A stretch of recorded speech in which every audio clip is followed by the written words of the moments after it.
train wrecks really shouldn't be funny, but this one is pretty good. It's like watching the Death Star blow up in slow motion. And I, for one, am cooking some marshmallows over this raging dumpster fire and laughing. From a toxic feminist fortress to a cam girl site in just 2 weeks. Well, that escalated quickly, didn't it? It's almost poetic. G4 went from stop objectifying women to here's a woman who farts into a microphone and shows her ass on camera for money. Please come back.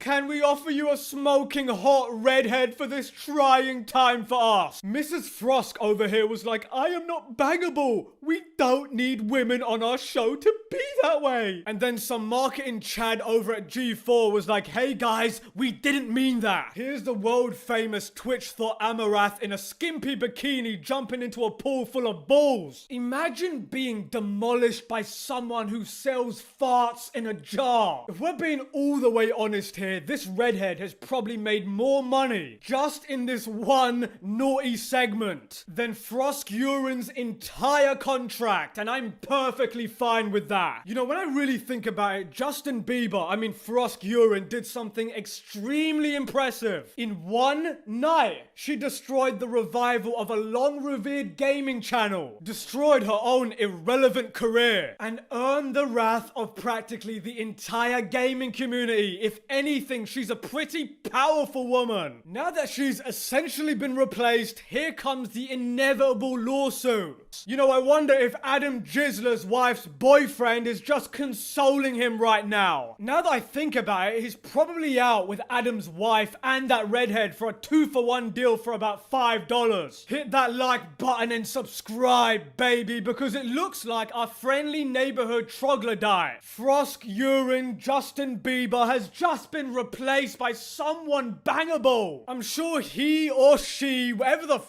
that is punching air right now. But you know what? Let's actually try and help right now. I think Frosk Urine should ask herself a few different questions. Number one, why did you enter the gaming host business in the first place? Number two, probably the most baffling, why did she destroy the brand of a company that hired her? That doesn't make a lick worth of sense. And number three, why, just why did you choose to look like an 80s pop singer from Sweden with way too much hair product? I mean, good lord. At least now she'll be bagging groceries where she belongs. Anyway, so much for G4 hosts not existing for us to stare at. I mean, how fast did you change your tune? I love seeing these people lose. I fucking love the hypocrisy. They went from spouting morals and hating their fans to over sexualization in less than 2 months. You know, I can imagine some fart-sniffing executive who's in charge of this absolute clown show saying, whoa, we've been doing this all wrong. We are losing so much money. What's the complete opposite of woke bullshit? Oh, I know.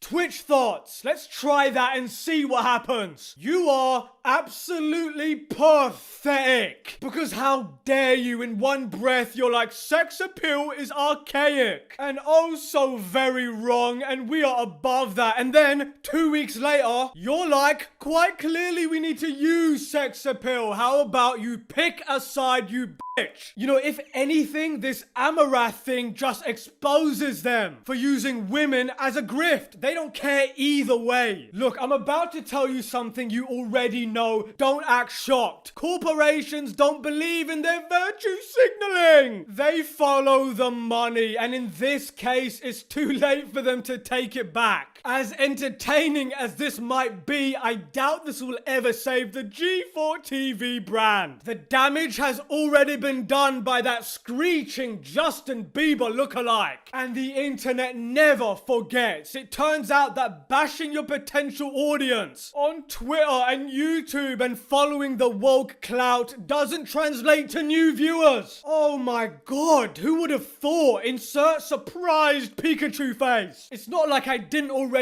fucking call it the moment this unhinged nutcase opened her trap. You know, imagine being a fan and somehow landing the dream job at G4, and then some angry thespian kills your dream job. But hey, it's not all bad. At least you got to virtue signal on her soapbox. GG's, lad. I have zero sympathy because remember that everyone at G4 was clapping for Frosk urine like a seal at SeaWorld. When she went off and attacked their fan base, you get what you fucking deserve, you dickhead. Everybody in that room still thinks we're scum. With this latest capitulation, they're just trying to prove themselves correct by pandering to the scum they think we are. The pendulum has swung too far, so they went from a feminist reading hour to a Twitch thought. I mean, we can all see their desperate, pathetic attempt to try and save this sinking ship. And speaking of sinking ship, G4TV should honestly write a Titanic screenplay, and it goes something like this. Number 1, get in the boat. Number 2, go out to sea. And number 3, sink the boat. That is their business model, and it produces an endless amount of hilarity. It's almost poetic, the complete 180 G4TV just did. Oh wait, they're not called that anymore. That's right, they changed their name. Are you telling me that the backlash was so bad in that less than 2 weeks they rebranded and turned into a stripper big booty bonanza? That is quite the redemption arc, I'm telling you. I don't think the effect of Frosk urine had on the overall direction of the channel can really be understated. It really was a giant nail in the coffin. Listen, I have to say, they earned the Get Woke, Go Broke label. Got woke,